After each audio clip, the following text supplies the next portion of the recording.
Hello, my name is Dan Houston, and I am the president of the 1750 Group, as well as a member of the John Maxwell Leadership and Leadership Coaching Team. And over the last several months, we've been talking about leadership. Now, I have this position, and I've cited it several times through your training, that without leadership ability, a person's impact is only a fraction of what it would be with good leadership. Their impact is only a fraction of what it would be with good leadership. Now, leadership, I find, is like the game of golf. There's some fundamental principles that you have to adhere to in order to be an effective and be an outstanding leader. And in golf, and I play the game of golf, but I have this habit when I play, I would swing at the ball, and somehow the ball would always hook left. And my partners and my friends, golfing buddies, would tell me, Dan, all you need to do is keep your head straight. Don't follow the ball when you hit it. Could I follow that advice? No. Every single time I hit the ball, my head would come up and I would look at what the ball was going. And every single time that ball would hook left. And then I read in a book where a person had this exact same problem. He would lift his head, and his coach told him, put a penny next to the golf ball. And when you're motioning to hit the ball, do not take your eye off the penny. So the penny remained stable even though the ball flew into the air. And when he tried that, it was amazing how his ball always went straight. I tried it too, and guess what? My ball always, well, most of the time, went straight. Now, there are fundamental principles and laws in golf. There's also fundamental principles and laws in leadership. If you follow them, people will follow you. Now, when we talked about supervision, we said that there were three different aspects or responsibility of every supervisor. And one was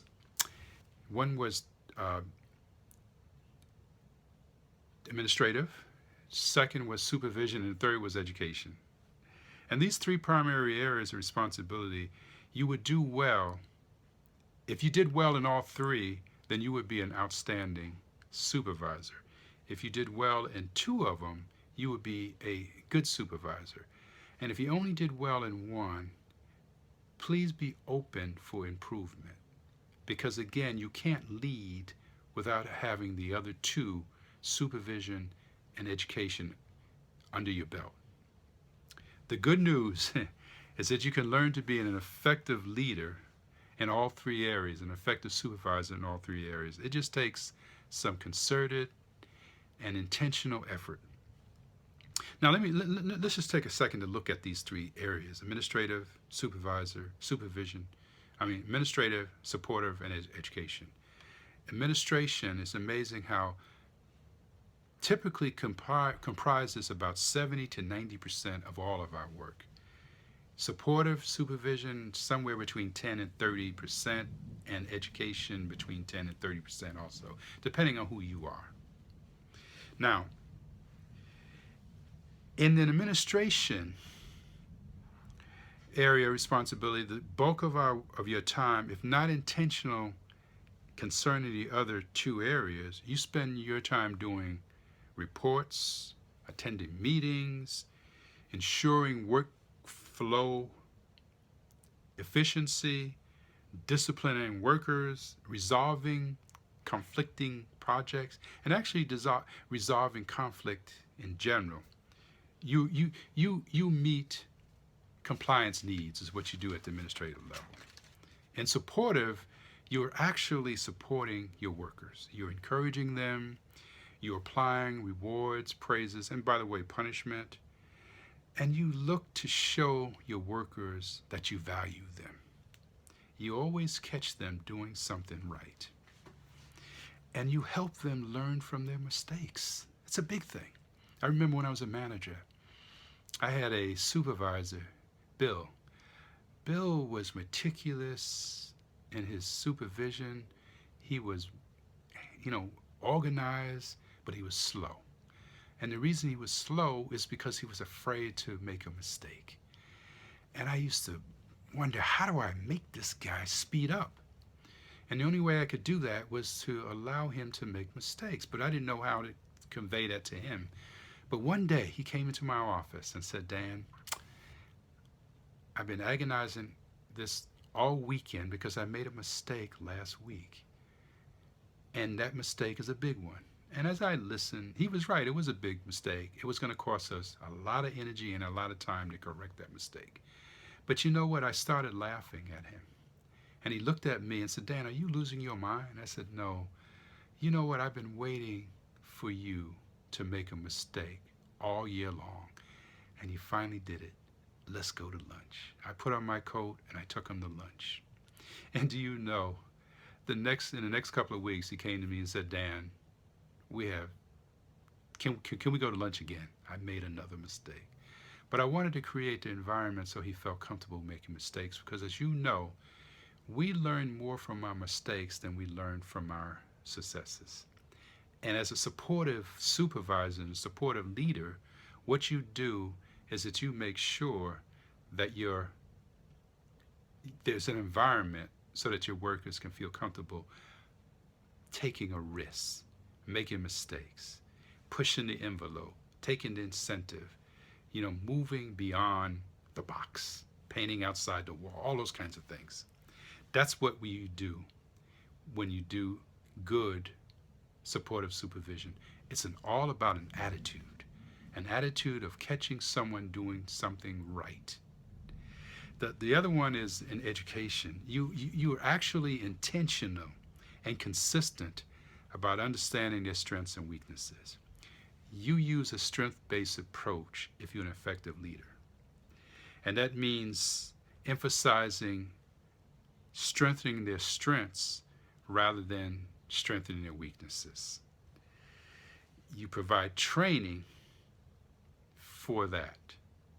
And training you emphasize training in such a way that they understand that the reason I'm going to training is to build on your strength, rather than saying the reason you're going to training is because you're weak and you need improvement in certain areas. People don't always like to be told that they have to work on their weaknesses. I know I don't. I had a hard time, and my wife does this a lot. Well, she doesn't do it a lot because I don't have a lot of weaknesses. No, I'm only kidding. I do have weaknesses, and sometimes when I hear my weaknesses, it causes me to go inward. And I start doubting myself, my self-esteem goes lower, and guess what? I stop taking the initiative and I stop taking risks. That's human nature, and that's how we all are. So the idea here is that as a strength-based approach, let's strengthen those strengths rather than work on a weakness. Now, understand, I'm not saying that we don't work on their weaknesses. It's just how we present it to them and how we make them feel when we do it. So, educational supervision and educational leadership is all about a process. It never stops. It's always ongoing. And let me just say one more thing about that. It really is about selling them instead of telling them. We talked somewhat rather about benefits and what benefits do you offer your your workers. And you guys came up with a lot of good benefits. I was really proud of you. So sell them on the benefits and sell them on your benefits and as to why they should do an excellent job, why they should improve in certain areas, why they should build on their strengths. Show them those things by selling them versus telling them. Hope that makes sense to you. So we understand that workers are not just a commodity that we wind up and then we tell them what to do and they go ahead about their business doing their tasks. People work hard because they feel valued. Now, let me just say one more thing before I move on, before I make my final comment. I've heard too often in so many different leadership trainings, where people said, look, Dan, I hear what you're saying, but people are paid to do their job. Why don't they just do their job?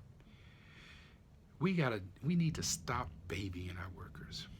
Now, I think that statement hits at what we've been discussing for the last few weeks. It really amounts to the difference between communicating what we want our workers to do and connecting with our workers so they do what so they want to do what we want them to do. So they're inspired to do what we want them to do. If we can get people to be inspired and motivated to what we do, it's amazing how much more satisfied a worker would be. And so it's like John Maxwell said, everyone communicates, but few people connect. Now, my final remark is this. Ironically, spending time on what we call supportive and educational supervision doesn't really take that much more time if done right. So, for example, if we're more aware of the need to optimize our supportive and education roles, it can become automatically because we begin to look for opportunities in our day-to-day practice to provide support and education rather than holding it off for one meeting or one praise, but we look for opportunities. Therefore, if we're more intentional and consistent in these roles, we also realize that our supervisors are evaluating us on our ability to be intentional in supervision and supportive and educational. Our managers know we can do administrative tasks. They know we can do that. We can do that in our sleep. It might take us time to do it, but we know how to do those things. But what we must do is show them, and this is what they look for too, is our ability to be supportive and to develop our staff. They spend more time talking about that when they talk about you in their secret and closed meetings than they do about you attending reports and other administrative duties. So, I just want to say this. Remember, people always have 3 questions in mind when you're in their presence. And one is, do you care for me? Can you help me? And can I trust you? And there's 3 ways of cultivating a connective mindset with those 3 questions in mind. And one is you're present. There's availability that you have on your radar, that you always want to be present and available for your staff. You always want to be listening. That's number 2. You want to be listening to them, speaking to them more often than not. Find out what's going on with them. Talk to them a little bit about how they see things. They may surprise you and give you a strategy of how to improve the whole agency. It might save the agencies millions of bucks, and they might improve you on that. But also the last point, the third point, is keep it simple. I can't tell you how often people have come back with complex situations and they have not been able to keep it simple. And it's just gone way over the worker's head. In today's time, the best thing to do when you're trying to connect with folks is to keep it concise and keep it simple. Remember, and this is my last comment, people are persuaded not by what we say, but by what they understand. Some of you are doing that every single day. Keep it up. And thank you so much for your participation.